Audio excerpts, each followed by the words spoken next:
In case you haven't heard the news, last week President Trump's national security advisor H.R. McMaster stepped down, one of an unbelievable amount of resignations and public firings, making way for Trump to nominate his favorite cable news pundit, John Bolton, as national security advisor. Many progressives, moderates too, have called this Trump's most dangerous appointment yet. I would have to agree. Yeah, there's Scott Pruitt, and there was white supremacist Steve Bannon, and there's Mike Pompeo, etc. But this appointment is really uniquely dangerous because John Bolton isn't just a regular Fox News cable pundit. He has a history, and it's a really awful one.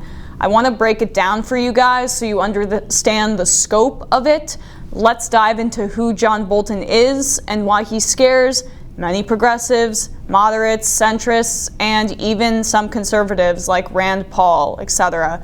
Here's his background. Bolton came to prominence during the George W. Bush administration when he was hired as the Undersecretary of State in charge of arms control, managing United States diplomacy surrounding weapons of mass destruction and other weapons issues. He developed a reputation as a bully with a general disdain for diplomacy and a habit of twisting intelligence, and would later be rejected by a Republican-controlled Congress for U.S. ambassadorship to the United Nations. Before he joined the Bush administration, Bolton held a series of smaller positions in other Republican administrations or think tanks where he advocated for war.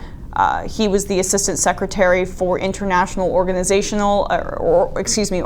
Affairs for the State Department under Bush Sr., supporting the Gulf War there. He then serves as the Senior Vice President for Public Policy Research at the American Enterprise Institute, which is a very conservative think tank. Then, after serving in the State Department under Bush for his first term, President Bush appointed him as UN ambassador in 2005, despite a Democratic filibuster and some Republicans not supporting it.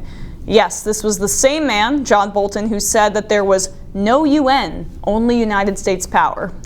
He was appointed via recess appointment, but Democrats regained control of the Senate in 2006 and blocked Bolton's nomination, so he had to step down shortly after.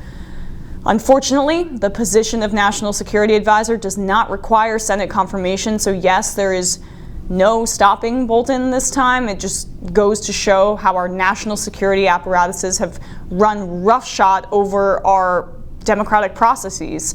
National Security Advisor has become an extremely important position, but has very little safeguards, which is probably why Trump put him in that slot and not as Secretary of State. He knew he couldn't get confirmed. But yes, Bolton was in charge of managing U.S. diplomacy surrounding weapons of mass destruction under Bush. Does that ring a bell? Maybe a bunch of bells? Maybe some really bad bells? He was crucial to the propaganda campaign about Iraq and WMDs. Why? He hasn't met a war he doesn't like. One of Bolton's biggest claims to fame was his unabashed support for the 2003 invasion of Iraq, which he still supports today, even though Trump himself was outspokenly critical of it during the 2016 presidential election. As Undersecretary of State for President George W. Bush, Bolton helped put together the case that Iraq was building weapons of mass destruction, an argument that ultimately proved to be tragically wrong. We are confident that Saddam Hussein has hidden weapons of mass destruction and production facilities in Iraq, Mr. Bolton said in 2002. The claim was later shown to be false and based on flawed or selective intelligence.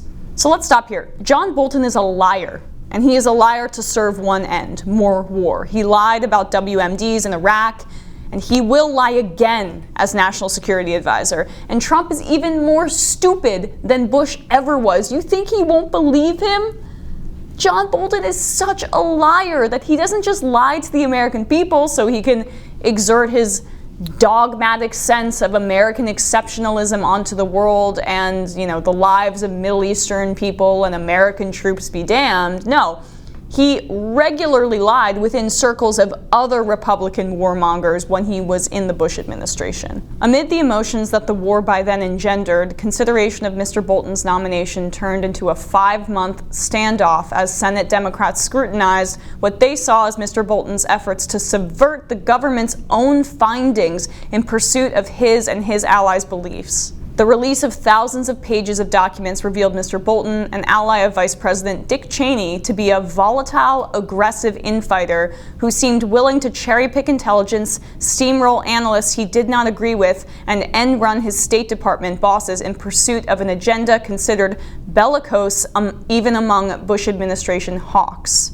He shared that penchant with Mr. Cheney, who repeatedly confronted intelligence professionals and agencies whose analytical assessments did not support his conclusions in favor of the Iraq War.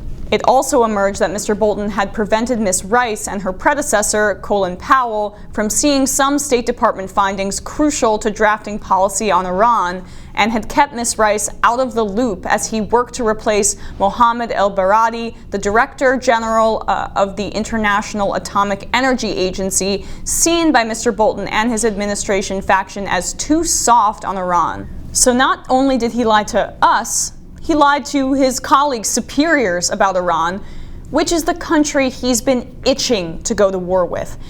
And now I think it's more than likely that we will under President Donald Trump. Remember how Trump ran on an anti-interventionist platform saying that the Iraq War was the biggest mistake in history?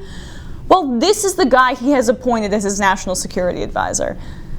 Not only does he advocate for war with Iran, John Bolton, but that advocacy is predicated on the notion that the Iraq War was not a mistake. Hear him claim this to Fox News' Tucker Carlson, who, by the way, absolutely destroys him here. So obviously Iran was greatly empowered by the fall of Saddam. I think in retrospect we can concede that. There haven't been any Iran-sponsored terror attacks in this country that I'm aware of in the last 25 years. There have, of course, been many, many, many sponsored by Saudi Arabians of the Gulf states and the Sunni Arab world. So why should we see Iran as our primary threat? Because Iran, for many decades, has been the world's central banker of international terrorism, funding Shia, Sunni terrorists on an equal opportunity basis, providing arms to them as they do to Hamas in the Gaza Strip. So it's their support for terrorism generally that should concern us, not necessarily specific attacks in the United States. But I mean, in order to commit American troops and the billions it takes to prosecute any kind of conflict, wouldn't you want to go after the people who are attacking us here first? Yeah. Well, nobody's talking about committing massive amounts of troops. What we have to worry about, I think, most importantly, is the threat of North Korea's nuclear weapons program, which is more advanced than Iran's. But it all ties together in the Middle East. You've called for regime change in Iraq, Libya, Iran, and Syria. In the first two countries, we've had regime change, and obviously it's been, I'd say, a disaster. I think we agree. No, I don't agree with that. And let me. You don't think it's been a disaster? No, because to argue that, you have to argue. Let's just take Iraq to begin with. You have to argue that everything that followed from the fall of Saddam Hussein followed inevitably, solely, and unalterably from the decision to overthrow him. And that's simply not true. I would never argue that. I'm merely arguing the macro picture, since you just said that Iran is the single greatest threat to us and to that region. I think you'll concede that Saddam was the greatest counterbalance to Iran, and they were empowered by his fall. So I think it's fair to say if you think Iran is the real threat that way, it's kind of hard to defend that decision, right? No, because I think your analysis is simple-minded, frankly. Life is complicated in the Middle East, and when you say, well, the overthrow of Saddam Hussein was a mistake, is simplistic. I would argue that I'm the one who understands how complicated it is, but just my view. It's your long experience in foreign policy, I know. Better record than yours, I would say. So yeah, no fan of Tucker Carlson, but he was absolutely correct here. Bolton, the liar, lied again there. Iran is sponsoring terror for Shia and Sunni terrorists. Iran and North Korea are teaming up together. You're a goddamn liar. There is zero evidence of that, and it is a total distortion of the facts to fit your narrative. 17 out of the 19 hijackers who attacked us on 9/11 were from Saudi Arabia and were Sunni. Okay, you want to be a little more current? ISIS is predominantly Sunni. You are a liar, and you've been thirsting for war with Iran ever since you were in the Bush administration, lying to your superiors at the State Department about the details surrounding Iran so you could drum up war with that country. In case he hasn't made it clear enough, Here's what he wrote in the New York Times in 2015. The inescapable conclusion is that Iran will not negotiate away its nuclear program, nor will sanctions block its building a broad and deep weapons infrastructure. The inconvenient truth is that only military action, like Israel's 1981 attack on Saddam Hussein's Osirak reactor in Iraq, or its 2007 destruction of a Syrian reactor designed and built by North Korea, can accomplish what is required.